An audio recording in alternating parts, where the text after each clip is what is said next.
It was a beautiful autumn day, and one evening, my friends and I decided to plan a camping and hiking trip to the Appalachian Mountains. We lived in eastern Tennessee, and a week before, we had already started preparing for the trip. Including me, there were 4 of us in the group. Early Saturday morning, we set off according to our plan. We had properly checked our backpacks, which included sleeping bags, a tent, cooking equipment, and clothes for variable weather conditions. By the afternoon, we had arrived at our destination. After hiking for a while, we chose a spot to spend the night, set up our gear, and pitched the tent. We engaged in various activities, and as the sun began to set, we prepared to start a campfire. As night fell, we gathered around the fire, sharing stories, jokes, and enjoying the music from a friend's guitar. The sky was very dark, and we could clearly see the stars shining brightly. Firelight danced on our faces, creating a warm and cozy atmosphere. It was an incredibly enjoyable experience. While we were enjoying our moments, we noticed a man approaching us from the direction ahead. For a moment, we were startled and wondered who he could be. We all went silent, taken aback by the sudden appearance. As the man drew closer, it became clear that he was just an ordinary man in his 40s who had come to ask us for directions on the trail. Chris, who was familiar with the route, guided him. After the man left, we decided to take a walk and explore our surroundings a bit more. As we walked, we saw that the same man was sitting alone by a campfire at some distance from us. We were all puzzled and surprised, wondering why he was sitting there alone. We started observing him from afar, and he seemed completely engrossed in his own world, unmoved by our presence. In our group, Vanessa suggested we go over and ask the man what he was doing, but I disagreed and said we should head back to our tent. By around 1 a.m., as we were trying to sleep in our tent, we noticed footsteps outside, moving around our tent. The sounds were coming from all around us, and we were all quite frightened by the dark night and the footsteps. We alerted each other, unzipped the tent, and looked outside, but there was no one there. For a moment, we wondered if it might be the same man from earlier. We decided to ignore it and tried to go back to sleep. After a while, the footsteps started again, and this time, we were even more on edge. The sounds eventually stopped, and I told my friends that we should stay awake and be alert. We unzipped the tent and stepped outside, shining our torches around. Our hearts raced when we saw clear shoe prints around the tent, as if someone had been circling it. We also noticed a crumpled piece of paper on the ground. When we picked it up, it had a message written on it. "Today is your last day." Reading that made my friends and me shiver with fear. We quickly ran back to the spot where the man had been sitting earlier. There was no campfire and no sign of him. Everyone quickly packed their belongings and decided to leave. The first light of dawn was slowly spreading through the forest as we began to make our way back down the trail. With every step, we glanced over our shoulders, as if that man might reappear at any moment. Our brisk pace made the forest seem a little less menacing, but I still felt like we were being watched. We maintained our speed as we followed the trail, gradually moving farther away from the area. When we finally reached the trailhead, we climbed into our car and drove away without looking back.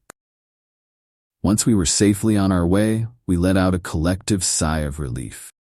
The memory of that night and the man we encountered still lingered in my mind. The experience had left an indelible mark on me. I haven't even considered going back, as that day remains a vivid and real emotional scar. I still find myself wondering about that man, who he was, and what he wanted. The words on that piece of paper inflicted a deep trauma on us. One thing is certain, I never want to return there, as I never want to relive that ending. It was a really bad day for me, and this story is from 2015 when I planned a hike on the Appalachian Trail. I decided to do something different this time. I prepared for the journey and set out early one morning. The weather was perfect, the air was cool, and there was plenty of space to explore. The whole day passed in peace and happiness, but the night was a different story. This was my first solo hiking trip, and I was pretty well prepared, having packed more than I actually needed. Around 2 a.m., I noticed a man approaching me.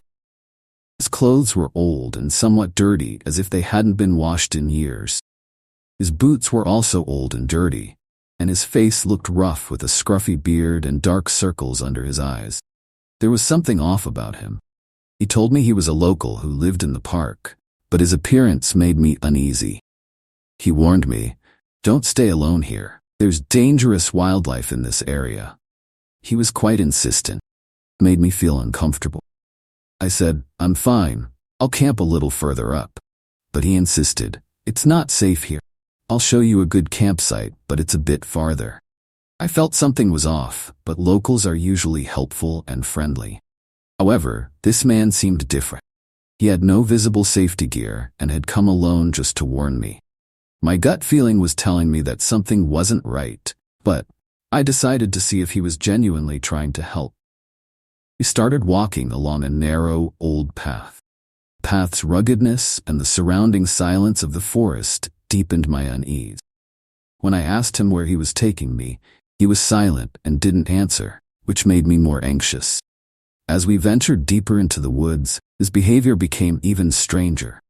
He said his friends were a bit further ahead and promised to take me to a small clearing. The clearing was a tiny spot where only 1 or 2 tents could be set up. When we reached the clearing, he said, "This is a safe spot. You should camp here." Although I listened to him, something inside me was screaming a warning. The clearing had no signs of previous use, and everything seemed eerily untouched. I asked him to leave, but he said, "You should stay here. There's no need to go outside." His tone was forceful, and his body language was increasingly threatening. I decided not to listen to him and tried to leave the area. As soon as I attempted to leave my tent, he grabbed me and started to shove me around. I realized then that he was a dangerous person.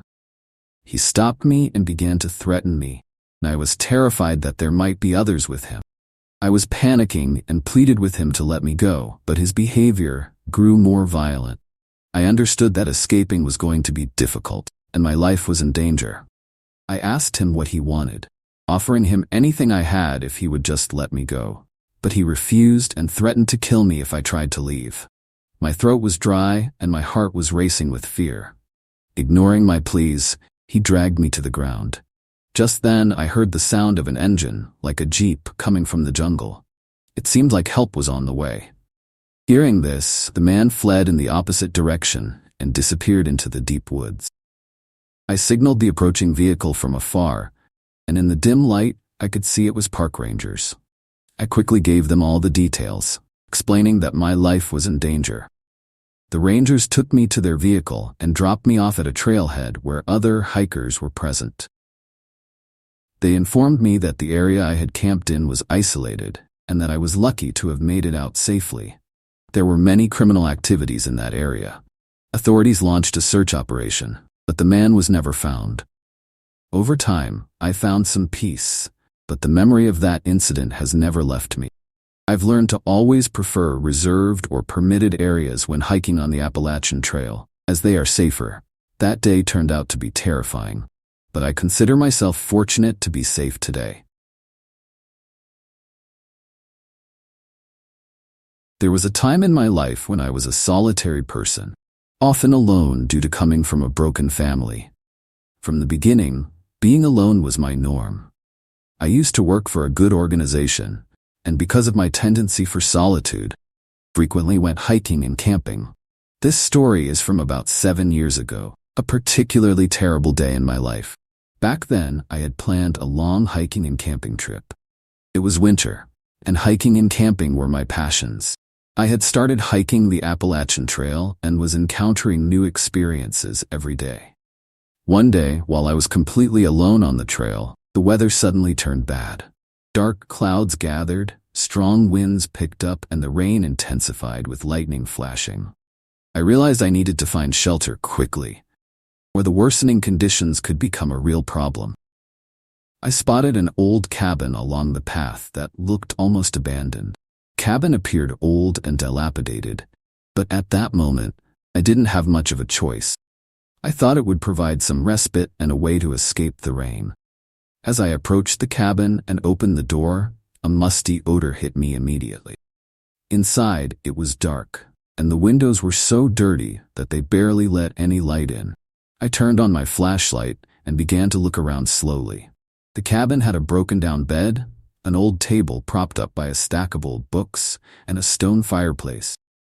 But the strangest thing was the windows, covered in grime and dirt, making it impossible to see outside. It seemed like nobody had used the cabin for years. I used the flashlight to clear a small area for myself to rest. The cabin was completely dark, except for the light from my flashlight. I tried to sleep, but the constant sound of the rain kept waking me up. An eerie sense of dread began to creep in. I kept thinking that if the weather hadn't turned so bad, I wouldn't have had to seek refuge in this cabin and could have continued my hike in peace. During this time, I heard a faint sound coming from the door, as if someone was trying to open it. I was scared, something I had never felt before. I got up in fear and went to the door to check. When I slowly opened it, there was no one outside. I closed the door again and went back to lie down. However, my anxiety kept me awake. I tried to clean the windows to see if I could open them, but they wouldn't budge due to their old age. I locked the door and tried to sleep again. At around 2 a.m., I heard the sound again, as if someone was trying to open the door. I attempted to open the door myself, but it was stuck. It felt as though someone had locked it from the outside. My situation became even more desperate. I feared I might be trapped. I had to act quickly to save myself. I turned back to the windows, and using all my strength, I managed to break one of them. I grabbed a piece of broken glass for protection and prepared to escape. My heart was racing as I ran away from the cabin. I could hear shouts behind me, but I didn't look back and just kept running until I reached a small clearing. In the clearing, I leaned against a tree to calm myself and catch my breath. As the rain gradually stopped and the morning light began to appear, I started walking again. I made my way to a ranger station and reported the entire incident. The rangers conducted a search operation but found nothing. I was troubled thinking about what might have happened if I had stayed in that cabin. However, I prioritized my safety and managed to escape. Now, whenever I go hiking, I avoid abandoned places to prevent any such experiences. It was one of those autumn days when I was hiking the Alum Cave Trail in the Appalachian Mountains. Cool, refreshing breezes were perfect, and I was relishing the beauty of nature and the pleasure of my solo hike. I had prepared thoroughly for the long trail, and the weather was so pleasant that I was truly enjoying every moment of it. Suddenly, a man appeared in front of me. His appearance was rather noticeable. He had a beard and was carrying a worn-out backpack, but he seemed somewhat distressed. He approached me and said that he was new to hiking and thought that since I had more experience, he'd join me. I didn't want anyone to join me because I preferred hiking alone. I tried to refuse him, but he kept insisting, saying just for a little while. I figured he wouldn't stay long, so I agreed and let him join me for a bit. As we hiked, he began asking a lot of questions, delving into personal detail, which made me quite uncomfortable and hesitant. I also started to feel uneasy and even frightened. Eventually, we entered a part of the trail that was narrow and dense. I noticed that the trail had become much narrower, and the trees were growing thicker. There were no other hikers around, which made me even more anxious. As we continued, I observed that the man's behavior started to change. He began asking for food and water and was becoming increasingly demanding. When I asked him questions, he was evasive and stumbled over his words, seeming to lie. Realizing that something was off and possibly dangerous, I told him that we should go our separate ways. However, he persisted, and his behavior grew more aggressive. I began to suspect that he might have some sinister plan. I decided I needed to act quickly. Given his aggressive demeanor and my growing fear, I started to increase my pace. He kept up with me, as if he was closely watching me. My heart was racing, and I was terrified. I needed to find a way to escape from this man. Knowing that I had experience with difficult trails, I chose a more challenging path, hoping it would hinder him. I gradually increased my speed to gain some distance, and fortunately, his focus seemed to remain on the dense woods, which worked to my advantage. When I finally reached the end of the challenging path and saw that I was close to the main trail, my heartbeat quickened even more. I pushed myself even harder, almost breaking into a jog. Looking back, I saw that the man was still far behind, though he was still watching me. As I reached the main trail, I spotted a group of hikers. I ran towards them and with a loud voice, asked for their help. They quickly noticed my distress and provided immediate assistance. I explained my entire ordeal to them, and they took my story seriously.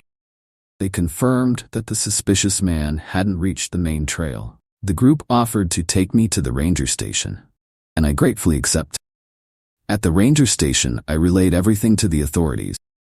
They initiated a search operation, but the man was never found. I was relieved to have escaped and avoided any confrontation. This experience taught me an important lesson. When hiking, always stay cautious and carefully handle any situation that seems unusual.